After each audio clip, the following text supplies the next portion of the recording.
జీవునకు దేహమునందు బాల్యము యవ్వనము ముసలితనము ఇట్లు మరొక దేహమును పొందుట కూడా అట్లే.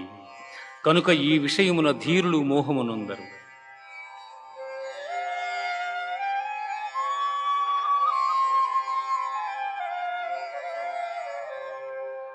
వాసాంసి జీర్ణాని యథా విహాయ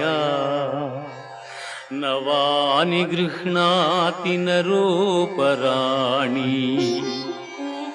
తథా శరీరాణి విహాయ జీర్ణా అన్యాని సంయాతి నవాని దేహి. మనుష్యుడెట్లు చినిగిన వస్త్రమును వదలి నూతన వస్త్రమును ధరించును, అట్లే ఆత్మ జీర్ణమైన శరీరమును వదలి కొత్త శరీరమును ధరించుచున్నది.